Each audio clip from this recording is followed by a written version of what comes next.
Hello friends, स्वागत है आप सभी का सुबोध जीएस एकेडमी के यूट्यूब चैनल पे। साथियों, आज का यह वीडियो फिजिक्स के ध्वनि चैप्टर से संबंधित है और आपकी जानकारी के लिए मैं बता दूं कि यह जो है एनसीईआरटी पब्लिकेशन जो कॉस्मोस पब्लिकेशन के द्वारा एनसीईआरटी सार संग्रह जो बुक निकाला गया है न्यू एडिशन का, तो उसी बुक से उसी किताब से हम आपको प्रत्येक दिन टाइम मिलता है तो लाइव के माध्यम से या फिर ऐसे ही वीडियो बना करके हर एक टॉपिक वाइज आपको हम वीडियो डाल देते हैं। सबसे पहले तो मैं आपसे क्षमा प्रार्थी हूं, क्योंकि हम आपको बोले थे कि प्रत्येक दिन 2 बजे हम लाइव आएंगे, 2 बजे आपका लाइव क्लास लेंगे, लेकिन हम समय के अभाव के कारण नहीं लाइव आ पा रहे हैं, तो क्षमा कीजिएगा। लेकिन हम आपकी क्लास में, आपकी पढ़ाई में कोई त्रुटि नहीं होने देना चाहते हैं, जिसके कारण हम आपके लिए वीडियो बना करके और प्रत्येक दिन अपने चैनल सुबोध जीएस एकेडमी के यूट्यूब चैनल पे डाल देते हैं। तो आइए आज के क्लास में हम लोग ध्वनि यानी कि साउंड चैप्टर को देखेंगे और आप किस एग्ज़ाम का तैयारी कर रहे हैं और फ़िलहाल क्या पढ़ना चाहते हैं, इसका आप मुझे कमेंट बॉक्स में कमेंट करके बताएंगे, ताकि हम आपके लिए अच्छे अच्छे टॉपिक प्रीवियस ईयर के अकॉर्डिंग क्वेश्चन देख करके हम आपके लिए लाएँ, तो आपके एग्ज़ाम में आपका 1 नंबर पक्का करा सके। तो आइए अब हम लोग ध्वनि चैप्टर के सारे क्वेश्चन को देखेंगे बारीकी से और स्टार्ट करते हैं। देखिए, पहला क्वेश्चन दिया हुआ है कि पराध्वनिक जेट से वायुमंडल की किस परत को क्षति पहुंचती है। तो याद रखिएगा, पराध्वनिक जेट से यानी सुपरसोनिक जेट से जो है ओजोन परत को क्षति पहुंचती है। अब ओजोन का कभी कभी सूत्र पूछ लेता है, तो याद रखिएगा ओजोन का सूत्र O3 होता है। क्या होता है? O3 होता है। एक छोटा सा क्वेश्चन मैं आपसे पूछ रहा हूँ, इसका जवाब आप लोग मुझे कमेंट बॉक्स में देंगे। क्वेश्चन यह है कि यदि ओजोन परत ना रहे तो मानव जीवन में क्या प्रभाव पड़ेगा। इसका जवाब आप लोग मुझे कमेंट बॉक्स में देंगे। आइए दूसरे क्वेश्चन को देखते हैं। क्वेश्चन दिया हुआ है, किसे मापने हेतु डेसिबल इकाई का प्रयोग किया जाता है। तो याद रखिएगा, ध्वनि की तीव्रता मापने के लिए डेसिबल इकाई का प्रयोग किया जाता है। और कहीं कहीं क्वेश्चन तो ये भी दे देता है कि ध्वनि की इकाई क्या है, या फिर क्वेश्चन ऐसे देता है कि डेसिबल किसका इकाई है। तो याद रखिएगा, ध्वनि की तीव्रता मापने के लिए डेसिबल का प्रयोग किया जाता है, यानी डेसिबल जो है ध्वनि का, ठीक है। तो याद रखेंगे, क्या इसका आंसर हो जाएगा? ध्वनि की तीव्रता मापने में डेसिबल इकाई का प्रयोग किया जाता है। देखिए, अगर आप लोग को मेरा यह प्रयास अच्छा लगे और आपको लगे कि यह मेरे लिए मेहनत कर रहे हैं, तो वीडियो को ज़्यादा से ज़्यादा शेयर कीजिएगा और लाइक कीजिएगा। लाइक करने से हमें कोई पैसा नहीं मिलता है और ना ही कमेंट करने से कोई पैसा मिलेगा। बस एक मोटिवेशन मिलता है कि इतने लोगों ने मेरे वीडियो को लाइक किया है और मुझे और मेहनत करना चाहिए लोगों के लिए, और स्टूडेंट के लिए और मेहनत करना चाहिए। और मैं यह जो वीडियो खास उन स्टूडेंट के लिए बना रहा हूँ जिनके पास संसाधन की कमी है, जैसे वो किताब नहीं ले सकते हैं, कहीं गांव में रहते हैं, किताब नहीं ले सकते हैं, या उनको किताब नहीं पता है कि क्या पढ़ना है नहीं पढ़ना है, तो उन छात्रों के लिए खास करके मेरा यह वीडियो है। और आप लोग वैसे छात्रों तक मेरे वीडियो को पहुंचाने में मदद करेंगे। तो आइए क्वेश्चन को देखते हैं। क्वेश्चन है कि ध्वनि के स्रोत व परावर्तित सतह के मध्य न्यूनतम दूरी कितनी होनी चाहिए जिससे कि प्रतिध्वनि स्पष्ट रूप से सुनाई दे सके। यानी एक बार फिर से क्वेश्चन को सुनिएगा। क्वेश्चन दिया हुआ है कि ध्वनि के स्रोत व परावर्तित सतह के मध्य न्यूनतम दूरी कितनी होनी चाहिए जिससे कि प्रतिध्वनि स्पष्ट रूप से सुनाई दे सके। तो याद रखिएगा 16.5 मीटर कितना हो चाहिए, तो 16.5 मीटर की न्यूनतम दूरी होनी चाहिए। वायु में ध्वनि का वेग कितना होता है? काफ़ी इंपॉर्टेंट क्वेश्चन है, इसको वीवीआई कर लीजिएगा। तो देखिए, वायु में जो है ध्वनि का वेग 343 मीटर प्रति सेकंड होता है। कितना होता है? 343 मीटर प्रति सेकंड वायु में ध्वनि का वेग होता है। नेक्स्ट क्वेश्चन है, सिनेमा घरों, बड़े सभागारों आदि में ध्वनि स्रोत बंद होने के कुछ देर तक, है ना, ध्वनि सुनाई देती रहती है, इसका क्या कारण है। यानी आप लोग देखे होंगे कि सिनेमा घर में या बड़े हॉल में जब कोई व्यक्ति बोलता है या कुछ बॉक्स वगैरह बजता है और बंद होने के बाद भी कुछ समय तक उसके साउंड यानी उसके ध्वनि गूंजते रहता है, ऐसा लगता है कि वो बात बोल रहा है। तो उसी के बारे में पूछ रहा है कि इसका क्या कारण होता है। तो याद रखिएगा, अनुरणन के कारण ऐसा होता है। चंद्रमा के धरातल पर दो व्यक्ति एक दूसरे की बात नहीं सुन सकते हैं, इसका क्या कारण है? सबसे पहले तो एक क्वेश्चन मैं आपसे पूछ रहा हूँ, इसका जवाब आप लोग मुझे कमेंट बॉक्स में देंगे। क्वेश्चन यह है कि चंद्रमा पर छोटा जी का मान कितना होता है? इसका जवाब आप लोग मुझे कमेंट बॉक्स में देंगे कि चंद्रमा पर छोटा जी का मान कितना होता है। अब आइए क्वेश्चन पे आते हैं। क्वेश्चन कह रहा है कि चंद्रमा के धरातल पर दो व्यक्ति एक दूसरे की बात नहीं सुन सकते हैं, इसका क्या कारण होता है? तो याद रखिएगा कि चंद्रमा पर वायुमंडल नहीं है, जिसके कारण जो है दो व्यक्ति एक दूसरे का बात नहीं सुन सकते हैं। वह जैव पद्धति जिसमें पराश्रव्य ध्वनि का प्रयोग किया जाता है उसे क्या कहते हैं? क्वेश्चन दिया हुआ है कि वह बायोलॉजिकल मेथड जिससे पराश्रव्य ध्वनि का प्रयोग किया जाता है उसे क्या कहते हैं? तो याद रखिएगा सोनोग्राफी। क्या कहते हैं?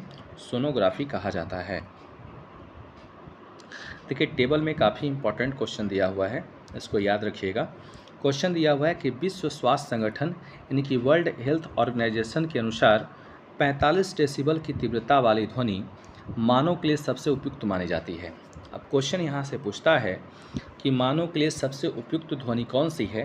तो याद रखिएगा 45 डेसिबल की ध्वनि है, और इसको कौन बताया है? तो विश्व स्वास्थ्य संगठन ने बताया है। ठीक है। नेक्स्ट आपका क्वेश्चन है कि चमगादड़ अंधेरी रातों में, ध्यान दीजिएगा, चमगादड़ जो है अंधेरी रातों में उड़ सकते हैं और अपना शिकार भी कर सकते हैं, इसका क्या कारण है? तो याद रखिएगा चमगादड़ जो हैं पराध्वनि तरंगें उत्पन्न करते हैं और उन्हीं के द्वारा निर्देशित होते हैं। एक आप लोग को मैं महत्वपूर्ण सूचना बता देना चाह रहा हूँ।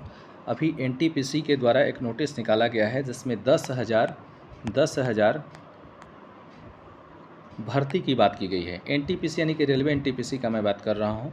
तो 10,000 पोस्ट की भर्ती की बात की गई है, जिसमें आपका स्टेशन मास्टर, गुड्स गार्ड, टीटीसीसी और ये सारे जो हैं भर्तियाँ होंगी।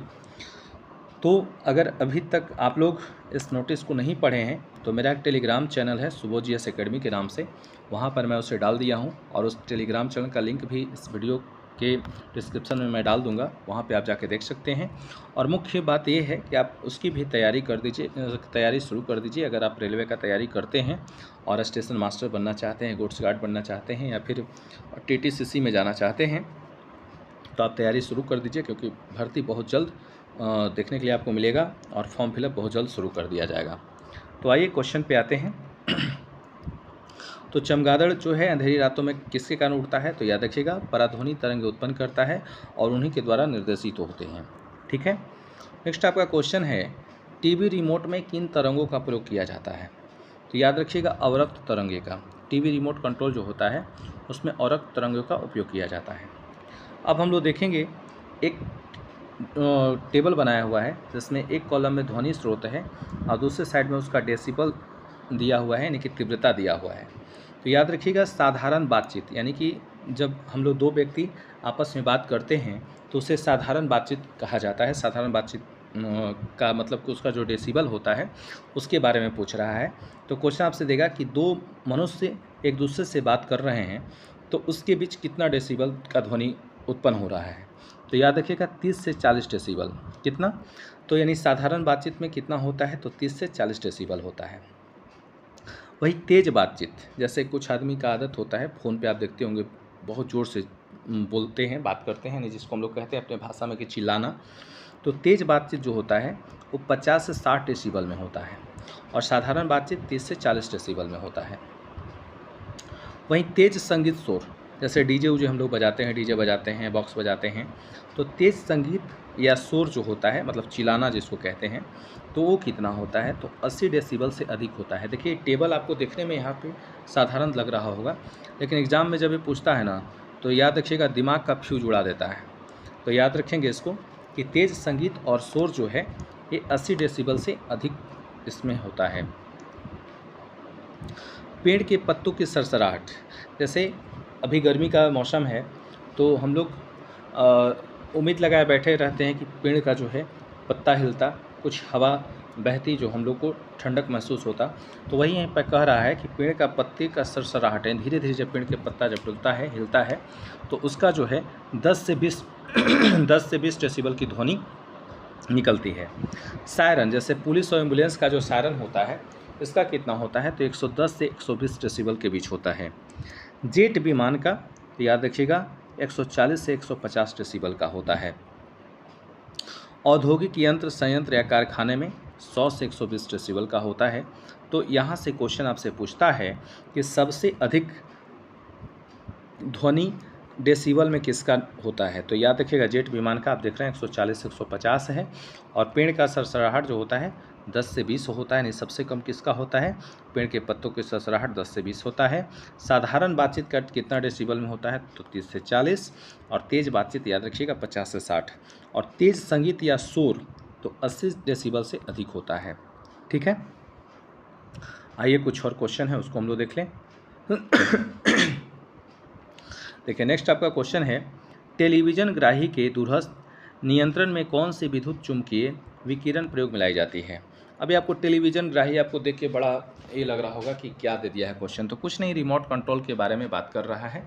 तो याद रखेंगे टेलीविज़न ग्राही यानी कि रिमोट कंट्रोल में जो है उसके नियंत्रण के लिए पूछ रहा है कि उसके नियंत्रण के लिए कौन सी विद्युत चुम्बकीय विकिरण प्रयोग लाई जाती है, तो याद रखेंगे अवरक्त विकिरण। नेक्स्ट आपका पॉइंट है कि जब सितार और बांसुरी पर एक ही स्वर बजाया जाए तो उनसे उत्पन्न ध्वनि का भेद ध्वनि गुणता के आधार पर किया जा सकता है।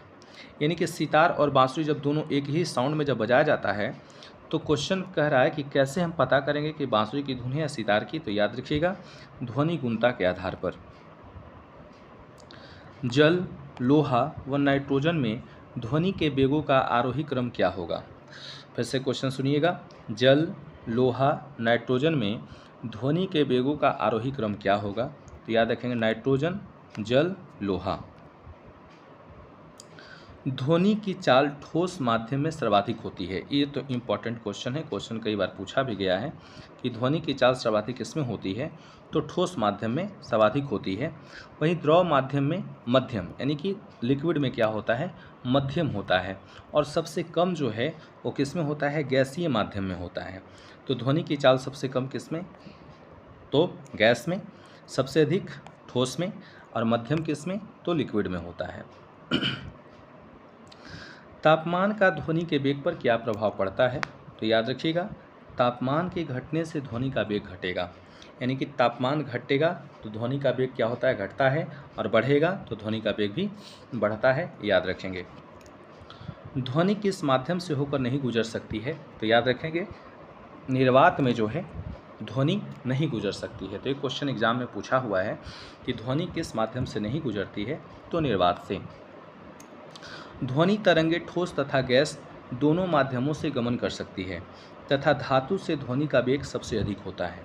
ये इम्पॉर्टेंट है, ध्वनि जो है ठोस तथा गैस दोनों माध्यम से गमन मतलब गुजरना, पास करना, ठीक है, तो गमन कर सकती है तथा धातु में ध्वनि का वेग सबसे अधिक होता है, याद रखिएगा। स्टेथोस्कोप किस सिद्धांत पर कार्य करता है, तो याद रखिएगा ध्वनि के परावर्तन पर जो है स्टेथोस्कोप कार्य करता है। एकॉस्टिक्स में किसका अध्ययन किया जाता है, ये काफ़ी इंपॉर्टेंट है, क्वेश्चन पूछ सकता है कि ध्वनि का अध्ययन किस में किया जा सकता है या कि ध्वनि का अध्ययन किस में किया जाता है, तो एकॉस्टिक्स में जो है ध्वनि का अध्ययन किया जाता है। ध्वनि तरंगों में कौन सी घटना घटित नहीं हो सकती है, तो याद रखिएगा ध्रुवन जो है ये घटना घटित नहीं हो सकती है। एक बात मैं आपसे बोलना चाह रहा हूँ कि आप लोग किस किस एग्ज़ाम का तैयारी कर रहे हैं, आप लोग मुझे कमेंट बॉक्स में ज़रूर बताइएगा, क्योंकि आपके लिए हम स्पेशल उस एग्ज़ाम से संबंधित टॉपिक्स को लेकर के सेलेक्ट करके और वीडियो बनाएं, और चूँकि आपके एग्ज़ाम में काफ़ी मदद मिल सके। अगर आप टीचर का भी तैयारी कर रहे होंगे, जैसे हिंदी में टीजीटी पीजीटी खास करके, तो आप कमेंट करके बताएंगे, हम उसके लिए भी वीडियो बनाएंगे स्पेशल। और अगर आप ऐसे भी किसी भी सब्जेक्ट का अगर तैयारी कर रहे होंगे तो उसका भी बताइएगा, मैं आपके लिए वीडियो बनाऊंगा। चलिए आइए क्वेश्चन पे आते हैं।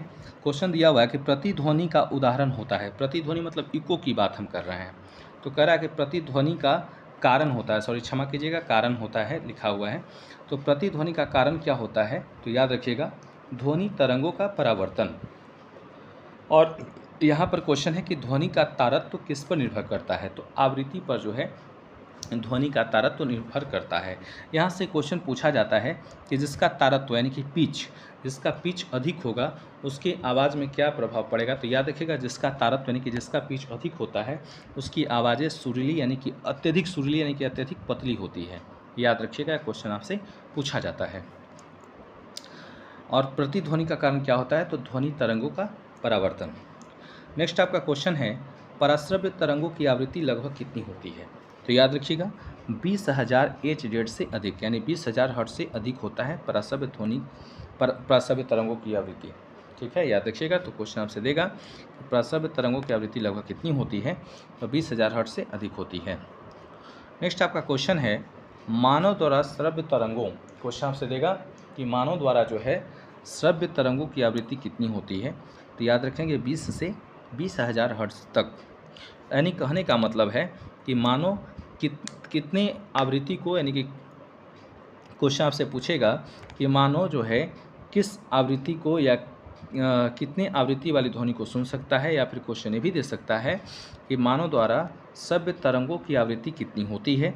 तो याद रखेंगे 20 से 20,000 हर्ट्ज तक। नेक्स्ट आपका क्वेश्चन है पराश्रव्य ध्वनि तरंगे किसके द्वारा सुनी जा सकती है?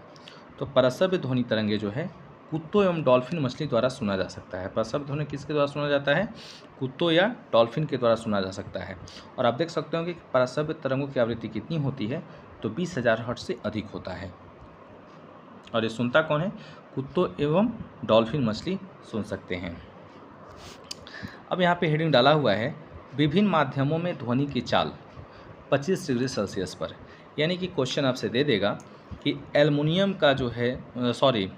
एल्युमिनियम में ध्वनि का चाल 25 डिग्री सेल्सियस पर कितना होगा? तो याद रखिएगा 6420 मीटर प्रति सेकेंड होगा। तो इसी को हम लोग देखेंगे एक बार फिर से। टेबल देख लीजिए, लिखा हुआ है कि विभिन्न माध्यमों में ध्वनि की चाल और कितना डिग्री सेल्सियस पर? तो 25 डिग्री सेल्सियस पर दिया हुआ है। तो एक साइड आपका पदार्थ दिया हुआ है, दूसरे साइड आपका चाल दिया हुआ है मीटर प्रति सेकेंड में। तो सबसे पहले देखेंगे कि एल्युमिनियम का जो चाल होता है एल्युमिनियम का जो चाल होता है वो 6420 मीटर प्रति सेकेंड होता है। वहीं वायु की अगर हम बात करें 0 डिग्री सेल्सियस पर तो 332 मीटर प्रति सेकेंड होता है। एल्युमिनियम का 6420 और वायु का 332 मीटर प्रति सेकेंड। और स्टील में अगर हम बात करें तो स्टील में ध्वनि का चाल जो है 5960 मीटर प्रति सेकेंड होता है। तो अगर क्वेश्चन आपसे पूछे कि स्टील में ध्वनि का वेग कितना होता है, या फिर आपसे क्वेश्चन ऐसे भी दे सकता है कि स्टील में ध्वनि का स्पीड कितना होता है, यानी चाल कितना होता है, तो याद रखिएगा कि स्टील में ध्वनि का जो चाल होता है 5960 मीटर प्रति सेकेंड होता है। वहीं ऑक्सीजन की अगर बात करें 0 डिग्री सेल्सियस पर तो 316 मीटर प्रति सेकेंड होता है। लोहा में याद रखिएगा तो 5950 मीटर प्रति सेकेंड।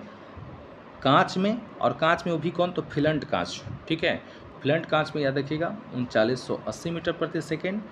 जल में याद रखिएगा 0 डिग्री सेल्सियस में 1402 मीटर प्रति सेकेंड। वायु में 0 डिग्री सेल्सियस पर 332 मीटर प्रति सेकेंड।